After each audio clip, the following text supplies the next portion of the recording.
Welcome to the Dropship Podcast, where you'll learn how to build and grow a high-ticket dropshipping business and hear stories from successful e-commerce entrepreneurs. Let's kick this thing off.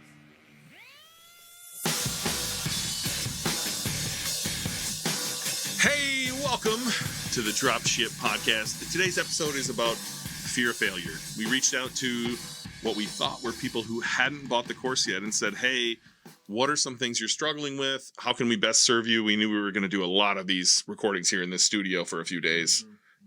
And what we got back is people who were actually in our course already who hadn't taken the next steps. And they said fear of failure was something they thought was holding them back. This is something we heard come up in the very first session of the event as well. Yep. When Elliot had everyone go around the room and say, hey, what are your fears? Fear of failure was pretty prominent. And you and I talked before this of how do we address this? How do we talk about this? Because it can come up in so many different ways. And I think we have a few ways to attack it. But if you're sitting here suffering from fear of failure, like either you've started or you haven't started and you're like, I'm not moving forward because I'm scared of failing. I think the first place I would tell you to sit, and what I often do on sales calls, is what does fear of failure mean to you? Can you go to that point of failure in your head and walk me through that? What is happening?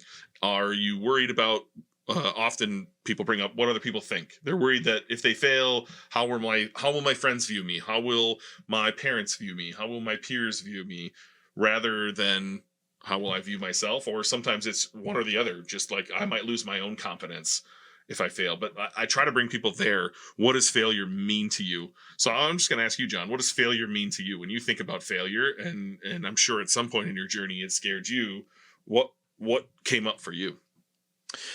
So for me, and once again, I think this is different, obviously, for different people. When we say fear of failure, there's different things. But to me, whenever I thought about failing, which once again, when we talk about failing here, once again, that can mean different things to different people. What is actual failure when you're doing high ticket dropshipping? Because I think people often have the wrong view of that as well. Actually, and this is one where I think people do have the wrong view of what that means in their head, because it's really hard to actually fail at high ticket dropshipping.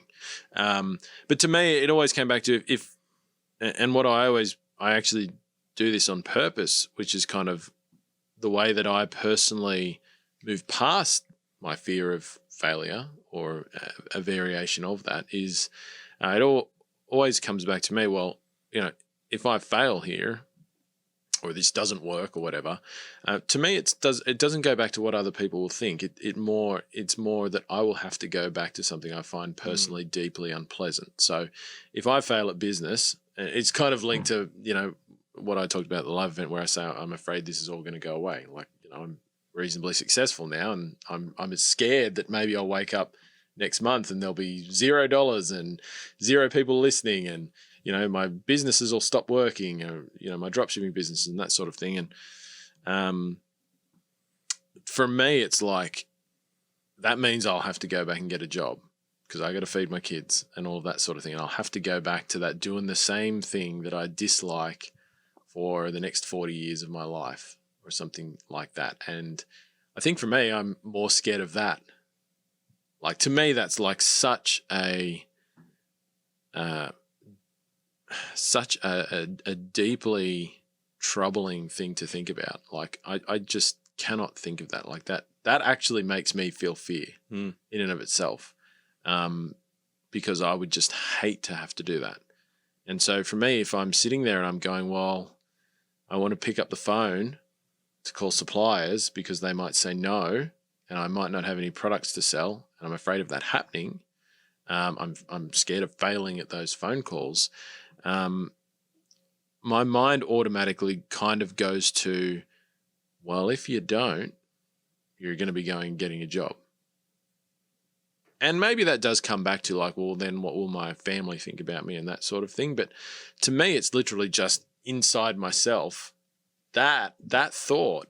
If I dwell on that thought of doing that for the rest of my life, something I really get no fulfillment, no enjoyment, means I don't get to spend time with my kids, etc., etc. I actually get that tight feeling in my chest. Like that causes me to feel more stressed. And I've been close to that situation a couple of times, right?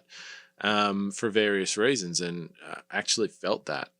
And for me, that in my experience to date has always sort of been my source of how do I push through moments where I have to do something in my business that I'm fearful might not work, or might just fail in general.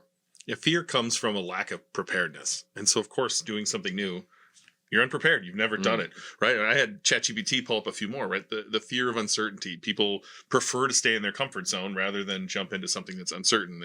They perceived incompetence, right? Imposter syndrome. They fear they might not have the skills, or that somebody will find out that they don't know what they're doing. No one knows what they're doing. The financial risk, which there's not a whole lot of financial risk with ours, but certainly if you're super super tight, and you don't have enough money to run ads each month, or you're throwing that on a credit card, that can be stressful.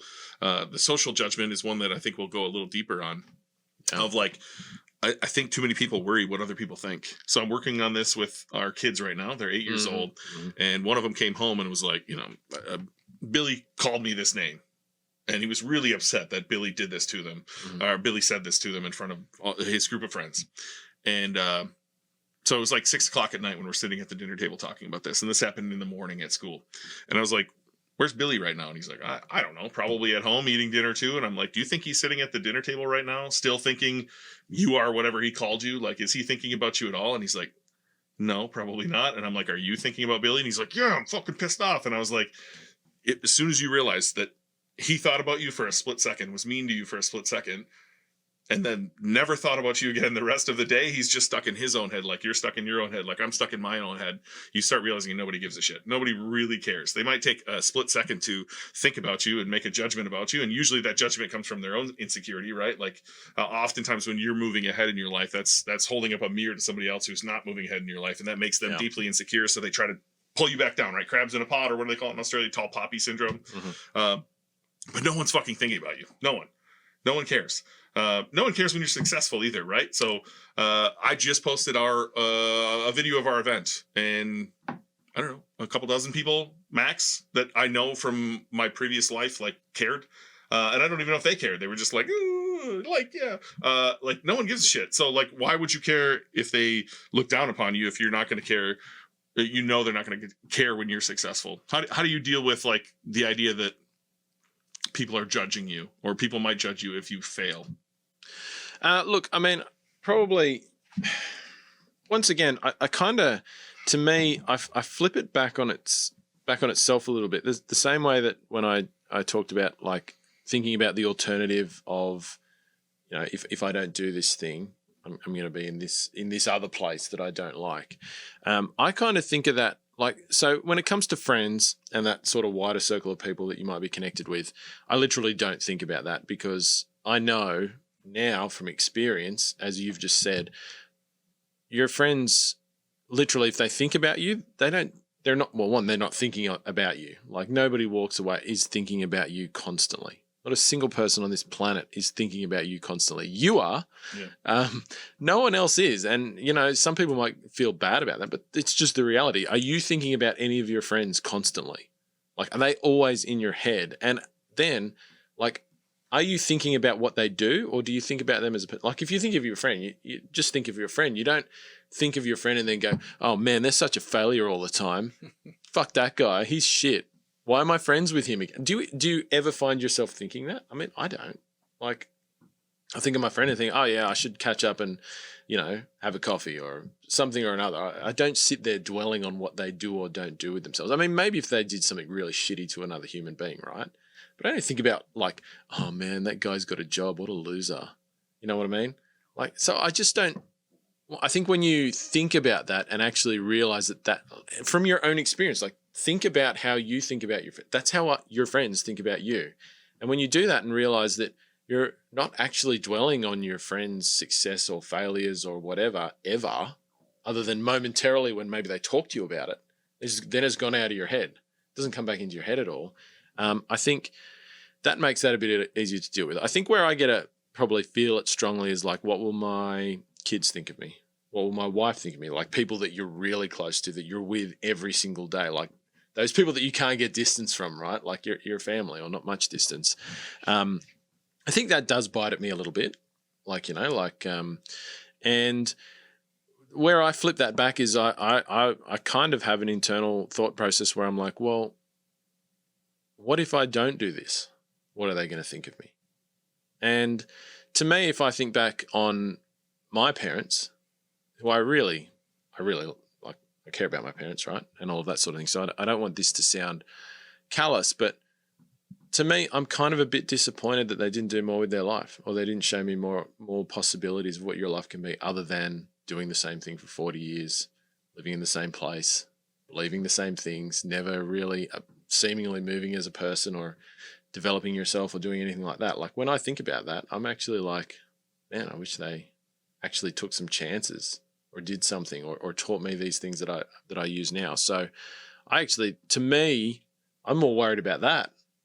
Do you know what I mean? Like, I think that, you know, I'm probably more scared that my kids and my wife will think I'm a loser for not trying to do something more than what everybody else does. And that pushes me towards doing things that I find a little bit scary, a little bit challenging. Do you know what I mean?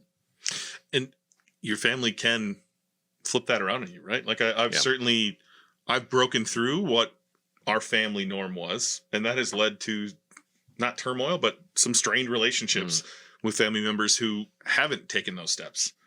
And that's okay. Like that took a long time for me to deal with, but I hope that doesn't hold someone back. But your take on it is very interesting. I would say this, like businesses fail. Entrepreneurs don't fail. So I'll just use myself as an example. I started flipping stuff on eBay and it didn't really, I didn't really make any money and I wasted a lot of time doing that. Did I fail? Should I have quit? Should I have sulked and said I'm a loser and never done anything else? No, I moved on to the other things, right? I moved on to dropshipping. Before that, I had a apparel brand. So I used to hear Joe Rogan say, when someone got knocked out, he'd be like, oh, he got hit right on the button. And I was like, oh, tap out exists. Why doesn't On the Button exist? So I started onthebuttonfightgear.com with a friend. We ordered hundreds of t-shirts because every friend said they'll help you out. Fuck that. They did not buy them. We sold a few. We sponsored some fighters, but it just didn't work out, right? And did that hold me back? For a little while it did. I'll be honest. Like I sulked in that for a little while. That hurt. That stung that all these people said they were going to help and then they didn't. And, we sat on a bunch of shirts for a while. But eventually I stood back up and I kept going. Like you couldn't stop me. You might stop some of the ideas you have, or you might fail in some of the ideas you have. And in fact, I've had some dropshipping. The very first one, I started brickfirebbq.com. I don't run that. I never got it going. I pivoted because that wasn't going to work in my mind, at least. And so, but you can stop businesses. Businesses fail. Businesses fail all the time. The majority of businesses fail, in fact, but entrepreneurs don't. And so if you have this fear of failure, I encourage you to think of what does that mean? You're going to try one site and the suppliers say no, and then you're done. And that was your whole foray into dropshipping and this whole model sucks and Ben and John are scams. Or what does that actually mean to you? It shouldn't mean a whole lot. It should mean like this idea didn't work and that you can pivot and keep going. Yeah, absolutely. And I think this is probably, how people think about this in some ways, at least when it relates to high ticket dropshipping and what we talk about a lot, is where I think there's some unhelpful thoughts that come in or thoughts that are not quite right. So a lot of people, when they think of like business failure, they're thinking about like the traditional business failure sense. Like you spend a whole bunch of money to start your business, like you put $100,000 into building, like setting up a restaurant or buying a whole bunch of stock to sell or something like that. And then nobody turned up to buy it. And you borrowed that money and you've got to repay it back in a certain amount of time. And you can't do that. So you got to go bankrupt, right? You got to shut it down. You got to wind it up. And one of the great things about high ticket dropshipping is that that's not really possible. Like, yeah, theoretically you could lose a bit of money, right? And maybe if you were really doing it wrong, you could lose a bit more money. Nowhere near like that 6-figure amounts of money or anything like that. So I don't think, I mean, absolutely what you say, like businesses fail, entrepreneurs don't. But what I see in high ticket dropshipping even is I rarely see people fail. I see a lot of people quit. Yeah. More often than not. Like if we look at our student group and the people who operate their business for 12 months or more, I think the people that go on from that point to making an amount of money, right? Like, so something you would classify as not failing. I mean, I'm not talking everyone goes on to be multi-millionaires and blah, blah, blah at this point, but like a profitable business that they're taking an income from at some level, it's actually pretty good. And it's simply because they stuck with it and they moved past their fearful points and all of that sort of thing, or they just, like lived with that fear. But I think when people think specifically for this business model, when they think about the failure that they're worried about, like if you can be consistent and just stick with it, it's actually really unlikely that that's going to happen in the way that you're imagining it in your mind, where you're going to front up in front of people and be like, I'm an absolute failure. And people will know that. Like it's just really hard for that to happen, I think. Like if you come into it with the right mindset. You just got to keep going. That's it. Like if you just keep putting in the work, like you might start in a niche and you might call suppliers and you might run a few sales and realize that like this is going to be a very unprofitable venture due to the nature of the products or the shipping or the cost of acquisition. But now you have a lot of skills. You can just pivot that into another industry where you can estimate that these aren't going to be the problems in this one because you had the problems in this other one. And you could probably put up a site in less than a few hours. You can call suppliers. You can get everything set back up and running again within a few weeks and then try again. Like if you just keep going, to your point, to the people in our course who have done this for 6 months straight, for a year straight, those are the ones who are successful. The ones who quit somewhere along that line because it's too hard or they're scared of failure or things didn't work out exactly the way they planned. Those are the ones that don't make it. Yeah, but even in that example where you have to pivot because it's not quite working, at that point, you haven't really lost anything. Like you're not going to be broke as a result of that. Like how much, like we say, you start one of these businesses for less than $500, right?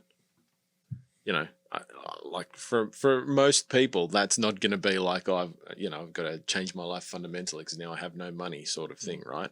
You just got to pivot. So it's really not a question of, at that point, you haven't failed because you have to change your store. You're just going in a different direction and the journey continues on. And so I think, yeah, when you think about it in that way, I think it's a far, like it's more about, realizing it's an ongoing journey and like being less tied to I have to make X amount of dollars in X amount of time.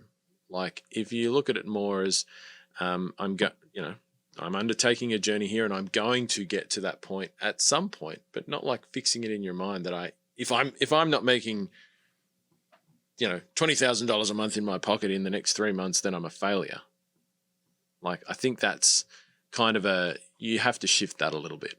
You just have to realize that, yes, you can get there, but it takes a different amount of time for everybody. And you might go through some patches where, you've got to change things up in order to get there. And that's a absolutely normal part of the journey. And if you get in our community, you're going to find some people who have went through these trials and tribulations. Absolutely. So for me, I had a good example of this today. I believe this is going to come out on August 12th. So that would be 14 years since my mom passed away. Yeah. She was a CNA. And at some point she was just tired of doing it. And she said to my dad, I'm going to quit and I'm going to go be a manager at Walmart. Like she wanted to be a manager. And my dad chuckled. He supported her. But she literally quit her job that she was doing well at, that she had been at a while, and went and became a cashier at Walmart, right? So I imagine if she had any fears, they're going to show up when you're checking out your friend from high school or people down the street at Walmart, right? Like that's not exactly a desirable job for most people. No.